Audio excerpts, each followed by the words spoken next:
Assalamualaikum warahmatullahi wabarakatuh. Selamat siang pemirsa Silgar Partner. Sekarang saya sengaja mendatangi kantor hukum Silgar Partner terkait adanya salah satu kasus salah satu peristiwa dugaan tindak pidana yang mana sekarang kuasa hukumnya itu adalah Pak Anton dari kantor hukum Silgar Partner. Perlu pemirsa kaji atau bisa dipelajari dari sini, kita dapat memberikan edukasi terkait mekanisme penanganan hukum. Nah, untuk lebih jelasnya, ini kita sedikit mau ngobrol-ngobrol, dan ini juga didampingi juga oleh orang tua korban. Bagaimana kronologis dari adanya peristiwa dugaan tindak pidana tersebut, bisa dijelaskan Pak Anton, silakan. Bismillahirrahmanirrahim. Assalamualaikum warahmatullahi wabarakatuh. Waalaikumsalam warahmatullahi. Kembali ketemu lagi dengan saya ya. Rekan semua sahabat Silgar dimanapun Anda berada. Alhamdulillah kita diamanahi lagi untuk menjadi kuasa hukum salah satu korban, karena komitmen saya dan Silgar itu tidak akan pernah mendampingi pelaku pencabulan, pemerkosaan, itu kan. Kita di Silgar khususnya tidak akan pernah menjadi pendamping, penasehat hukum, pengacara bagi pelaku. Tetapi kita akan menjadi kuasa hukum bagi mereka-mereka yang akan mengkuasakan kepada kita secara gratis video untuk mendampingi mereka yang telah dirugikan, terutama mengenai dugaan tindak pidana pencabulan, pemerkosaan dan lain sebagainya. Alhamdulillah beliau ini adalah orang tua dari korban yang mendatangi saya langsung, benar ya Pak untuk melakukan proses hukum telah terjadinya dugaan tindak pidana pencabulan anak di bawah umur, Pak. Di bawah umur gitu kan.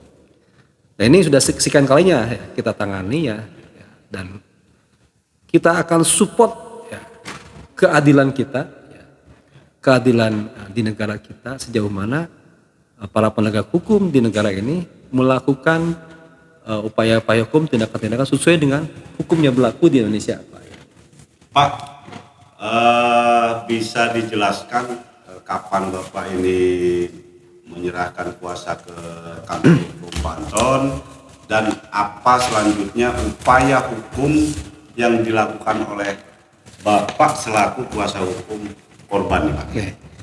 Beliau datang kepada saya sesuai dengan kuasa hukumnya pada tanggal 15 Agustus tahun 2022 ya Pak ya. Dan ini surat kuasanya datang langsung ke Silgar and Partner di Jalan Siliwangi. Ketemulah dengan kami, dengan saya. Lalu beliau menceritakan kronologisnya dan minta bantuan hukumnya untuk didampingi melakukan upaya hukum yang telah diderita oleh anaknya. Siapa anaknya nggak perlu disebutkan karena ini adalah seorang anak anaknya umur 14 tahun, Pak. Ini kejadian sekian kalinya, luar biasa di Garut ini. Dulu kita pernah nangani sama umurnya 14 tahun. Betul, dan ini yang paling nggak suka. Pokoknya ada anak itu selaku saya sebagai bapak itu selaku seperti anak sendiri, Pak. Maka saya akan upayakan hukum sebisa saya, semampu saya, Pak. Gitu, Pak. Nah, kejadiannya kapan? Kejadiannya dilakukan di sekitar daerah desa Pak? Girimukti, Kecamatan Cibatu pada tanggal 9 Agustus tahun 2002 ya Pak ya. Pada hari Selasa setelah beliau pulang dari SMP. Dari sekolah SMP, Pak? Pulang, setelah itu diajak oleh yang terlapor dianya nggak mau, dipaksa gitu kan ke rumahnya. Lalu dilakukanlah dugaan tindak pidana pencabulan anak di bawah umur, Pak. Dan ini beliau datang kepada saya tanggal berapa, Pak? Tanggal 15 Agustus, Pak ya. Lalu sebelumnya dia sudah melaporkan di Polsek, Pak ya. Polsek dulu ya. Batu ya. Polsek Cibatu, lalu saya bikin lagi di Polres, Pak ya, waktu itu ya.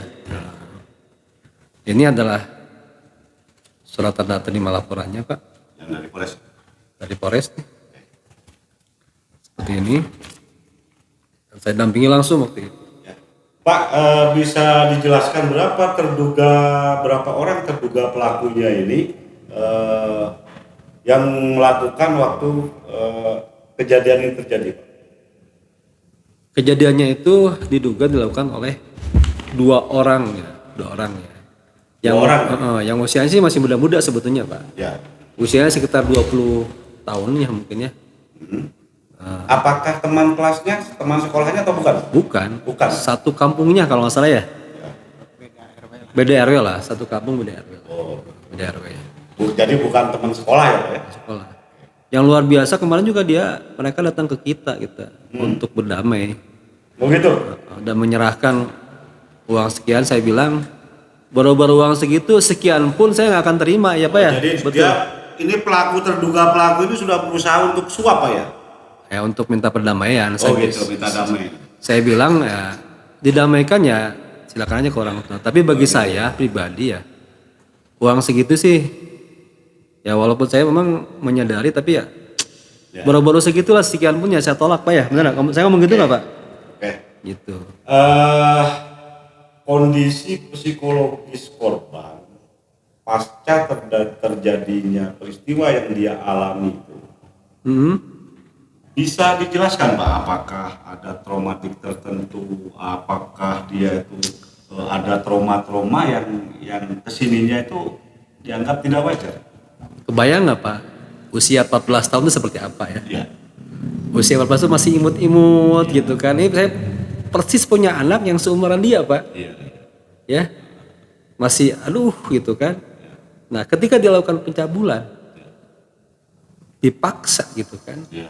Otomatis psikologisnya ya itu terganggu lah, Pak. Sehingga dia nggak mau sekolah lagi, Pak. Oh, dia nggak mau sekolah Nggak mau sekarang, sekolah lagi, nggak mau Pak. melanjutkan sekolah. Betul. Apa benar demikian, Pak? Betul, Pak. Iya. Lantas sekarang ini korban kalau tidak sekolah alternatif sementaranya apa aja, supaya Sementara mungkin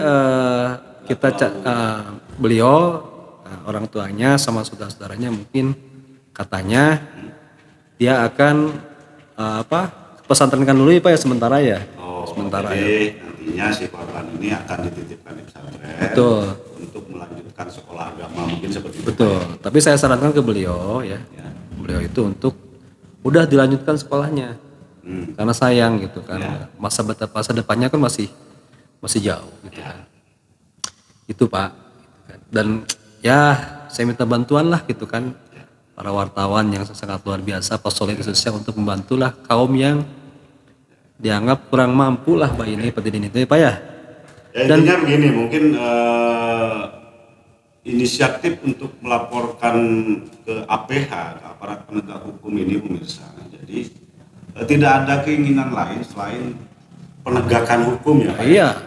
Setegak-tegak. Betul. Jadi kalau misalkan nggak ditindak, khawatirnya melakukan hal tersebut Berulang kali. ke yang lain gitu kan. Makanya apain gitu kan uang segitu gitu kan.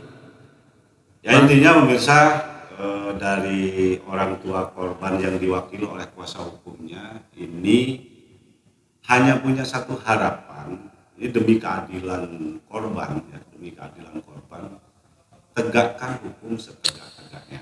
Ya, jangan ada indikasi ini, indikasi itu. Ya saya harap juga aparat penegak hukum memberikan edukasi hukum yang baik terhadap masyarakat. Mungkin seperti itu. Betul. Saya berharap sih ke penegak hukum dan saya percaya ya Pak ya. Mudah-mudahan keadilan di negara ini harus ditegakkan Pak. Apalagi kepada masyarakat kecil seperti Pak Didin lah. Ya. Dan saya Pak, saya itu membiasakan diri dah Pak. Ya. Saya pasti memantau Pak. kalau terjadi sesuatu atas laporan yang kami laporkan, Bapak ini yang melaporkan. Kalau tidak di follow up ya kita mau ke jalur yang lain, Pak, seperti itu ya. Apakah selama ini Pak setelah dilaporkan, tadi kan awalnya dilaporkan di Polsek Pak ya, sebelum dilaporkan lagi ke Polres, apakah ada semacam intervensi? Di Polsek dulu nggak? Dari mana Pak? Ada nggak? Masuk ke polsek enggak. Oh enggak ke Polsek ya? Enggak, tadi salah. Cuman memang dari pihak Kapolsek datang ke rumah menganjurkan secara langsung ke Kapolres. Oh iya, jadi Kapolsek datang ke rumah untuk melaporkan ke Polres gitu. Di tanggal 11 Bapak laporkannya? Intinya ini sudah ada surat STPTLP ya, surat tanda terima bukti pelaporan dari Polres, dan harapannya tidak ada lain hanya hukum ditegakkan seadil-adil. Ya Dan harus lah, setegak-tegaknya. harus Pak. Dan sudah menjadi kewajiban kita Pak Anton Iya, untuk melindungi korban Pak ya. iya. Itu tertuang di dalam Undang-Undang Perlindungan Anak. Iya, kebayang nggak Pak, anak Pak umur 14 tahunnya, baru-baru anak Pak. Saya pun tidak hanya anak lah, yang namanya perempuan itu kan ibu kita juga perempuan ya Pak ya. Apalagi anak di bawah umur ya. Makanya, aduh tega banget kalau orang-orang yang memang melakukan hal tersebut kepada anak di bawah umur Pak ya. Dan tega banget orang yang melakukan hal tersebut didampingi oleh penasihat hukum. Bagi saya sih nggak mau gitu. Saya udah berjanji dan berniat ya, udah bersumpah ya, Allah SWT. Saya tidak akan pernah mendampingi orang-orang yang mencabuli wanita. Sampai kapanpun Pak Solihin. Ingat Pak, kalau saya misalkan salah ya tegur saya Pak. Tapi sejauh ini saya tidak pernah Pak mendampingi orang-orang yang mencabuli Pak. Para Ya, memang begini kan Pak. Semua ini ancamannya berapa tahun coba Pak? Cabulan itu Pak? besar. Ini besar. Kalau pencabulan itu nggak masalah, minimal paling kecil 5 tahun Pak. Maksimal 15 tahun. Kalau disetubuhi itu minimal 10 tahun Pak. Betul nggak Pak? Maksimalnya kan 20 tahun. Apalagi kan ada undang-undang yang baru, Perpu. Betul. Kalau Perpu ini dilaksanakan, justru itu ditambah. Harusnya maksudnya junto Pak Perpunya Pak. Ya, itu harus berani dong para penegak hukum. Kita tunggu melaksanakan ini. nih para penegak hukum nih, khususnya kepolisian, kejaksaan. Tolong selain undang-undang anaknya, pidana anaknya, Perpunya juga dimasukkan Pak. Nah, karena harus ada yang berani mengawali ini menggunakan Perpu. Harus Dan Pak. Jangan Harus, justru Pak. sebaliknya Pak ya. Harus. Sebaliknya ini diupayakan lobby-lobby dan segala macamnya Pak ya. Ini harus tegak loh hukum ini. Jangan sampai Pak, ini ada perkara yang ini kok membahasnya perkara yang lain gitu Pak. Ini kan nggak ada hubungannya gitu. Oke. Ini arahnya mau kemana sih Pak seperti itu? Ingat Pak nih, saya punya track record di sini Pak ya. Tahu sendiri mungkin di kepolisian sini Pak. Janganlah melakukan hal yang memang di luar prosedur hukum acara kepolisian. Ya Pak ya, oke ya. Oke. Nah, pemirsa bisa Anda saksikan sendiri. Ini sebetulnya merupakan edukasi berikut dorongan ke masyarakat maupun penegak hukum. Edukasinya buat masyarakat, nah dorongannya ke aparat penegak hukum. Ini tegas karena sudah ada undang-undang yang melindungi terkait perempuan dan anak. Jadi tidak ada alasan penegak hukum ini tidak tegas melaksanakan tugas-tugas penegakan hukum. Mungkin seperti itu saja bincang-bincang kali ini, dan saya mengucapkan terima kasih atas perhatian pemirsa. Semoga apa yang kita bahas ini menjadi nilai pengetahuan di masa-masa yang akan datang. Terima kasih. Wassalamualaikum warahmatullahi wabarakatuh. Waalaikumsalam warahmatullahi wabarakatuh.